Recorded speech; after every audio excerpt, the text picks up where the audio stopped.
नमस्कार मेरे प्यारे दोस्तों और अल्ध्रू एकेडमी के होनहार विद्यार्थियों। मैं हूं आपका अपना एजुकेटर और आज हम VMOU कोटा के जून 2026 एग्जाम्स के लिए MAHI 06 यानी प्राचीन भारत में व्यापार और नगरीकरण के सबसे महत्वपूर्ण टॉप 20 प्रश्नों को बिल्कुल आसान भाषा में कवर करने वाले हैं। ये वो प्रश्न है जो आपको परीक्षा में 75% से भी ज्यादा मार्क्स दिलाने में मदद करेंगे। तो हो जाइए तैयार एक धमाकेदार सेशन के लिए। तो चलिए शुरू करते हैं हमारे पहले सवाल से। प्रश्न 1 है, प्राचीन भारत में श्रेणी गिल्ड वृत्ति संघ व्यवस्था से आप क्या समझते हैं? दोस्तों, यह प्रश्न इतना महत्वपूर्ण है कि आप देख सकते हैं यह दिसंबर 2015 से लेकर जून 2024 तक कई बार परीक्षा में पूछा गया है। इसे तो बिल्कुल रट लीजिएगा। इसका सीधा सा जवाब है दोस्तों, प्राचीन भारत में श्रेणी या वृत्ति संघ का मतलब था एक ही काम करने वाले कारीगरों या व्यापारियों का एक संगठित समूह। जैसे आज के समय में अलग अलग यूनियंस होती हैं, ना वैसे ही ये अपने व्यापार और सदस्यों के हितों की रक्षा करते थे। आगे बढ़ते हैं प्रश्न 2 की ओर। प्रश्न है, सिंधु सैंधव सभ्यता के किन्हीं 2 प्रमुख शहरों स्थलों के नाम बताइए। विद्यार्थियों, यह सवाल भी परीक्षा में बहुत बार दोहराया गया है, इसे ध्यान से समझिएगा। इसका उत्तर बहुत आसान है। सिंधु सभ्यता के 2 सबसे प्रमुख शहर थे मोहनजोदड़ो और हड़प्पा। ये दोनों ही अपनी शानदार नगर योजना और व्यवस्था के लिए जाने जाते थे। चलिए अब देखते हैं प्रश्न 3।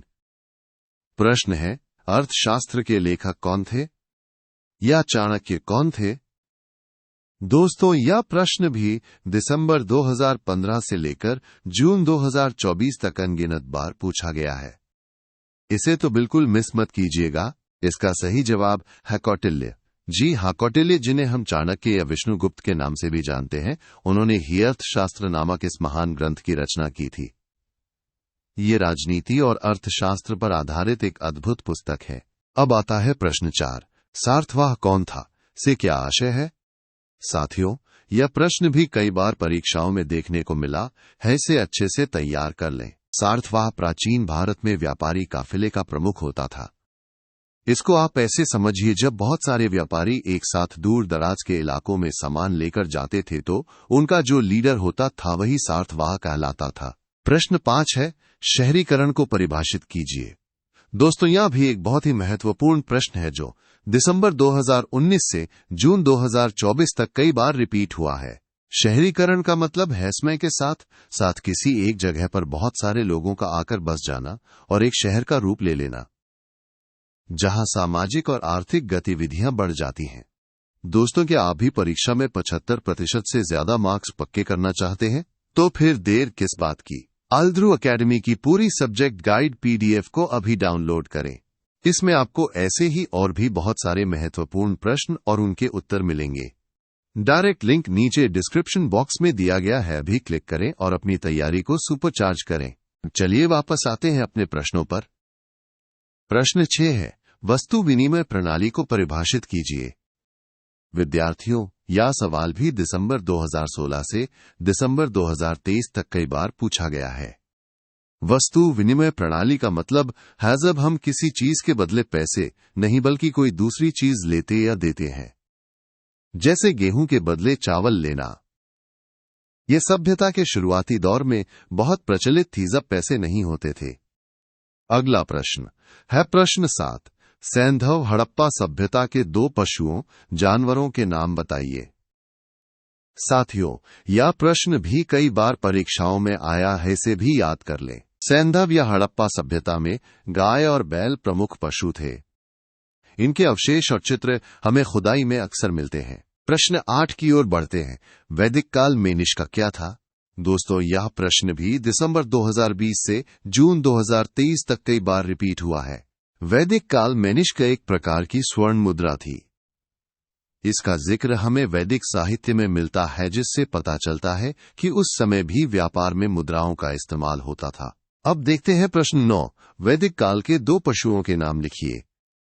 यह प्रश्न भी दिसंबर 2016, दिसंबर 2017 और जून 2018 में पूछा गया है। वैदिक काल के प्रमुख पशु थे गाय और घोड़ा।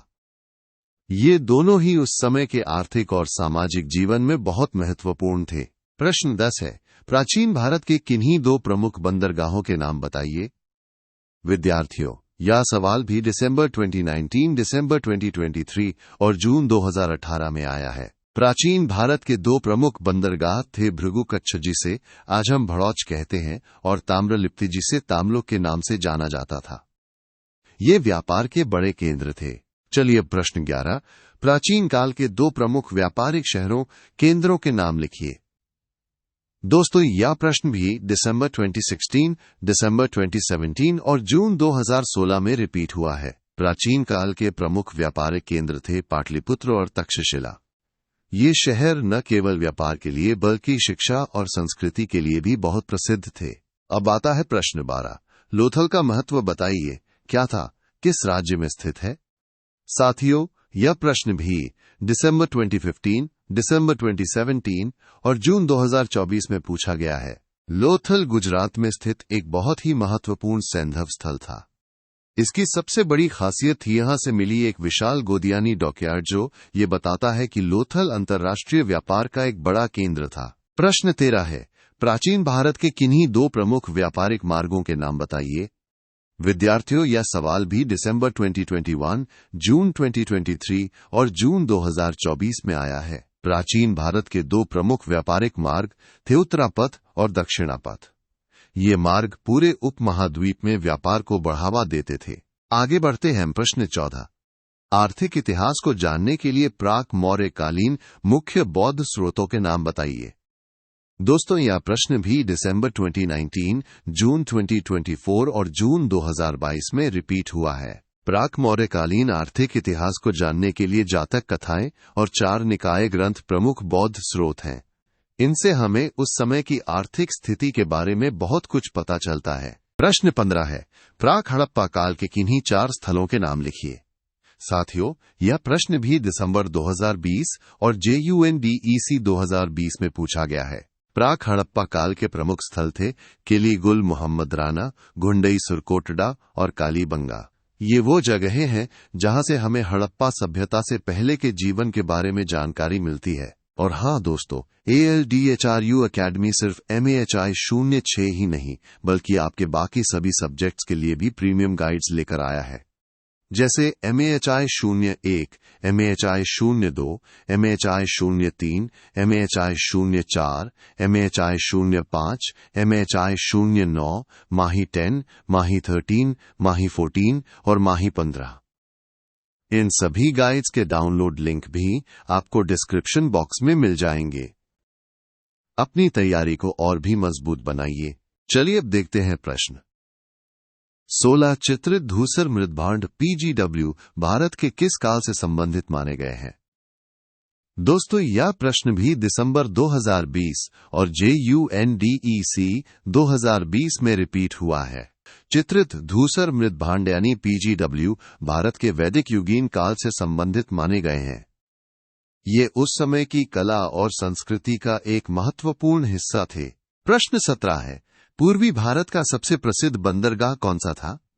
विद्यार्थियों, यह सवाल भी दिसंबर 2020 और JUNDEC 2020 में आया है। पूर्वी भारत का सबसे प्रसिद्ध बंदरगाह था ताम्रलिप्ति, जिसे आज हम तामलुक के नाम से जानते हैं। ये पूर्वी तट पर व्यापार का एक प्रमुख केंद्र था। अब आता है प्रश्न 18, भारत में प्रथम नगरीकरण किस काल में हुआ? साथियों, यह प्रश्न भी दिसंबर 2020 और JUNDEC 2020 में पूछा गया है। भारत में प्रथम नगरीकरण सैंधव सभ्यता के काल में हुआ था। हड़प्पा और मोहनजोदड़ो जैसे शहर इसके बेहतरीन उदाहरण हैं। प्रश्न 19 है, वार्ता शस्त्रोपजीवी के विषय में आप क्या जानते हैं? दोस्तों, यह प्रश्न भी दिसंबर 2020 और JUNDEC 2020 में रिपीट हुआ है। वार्ता शस्त्रोपजीवी वे लोग थे जो व्यापार और शस्त्र कार्य यानी युद्ध कला दोनों से अपनी आजीविका चलाते थे। ये एक तरह के व्यापारी योद्धा होते थे। और अब हमारे आज के सेशन का आखिरी प्रश्न, प्रश्न 20, ऋग्वैदिक कालीन दो उत्सवों के नाम लिखिए। विद्यार्थियों, ये सवाल भी दिसंबर 2020 और JUNDEC 2020 में आया है। ऋग्वैदिक कालीन दो प्रमुख उत्सव थे, इंद्रध्वजोत्सव और समन। ये उत्सव उस समय के सामाजिक और धार्मिक जीवन का महत्वपूर्ण हिस्सा थे।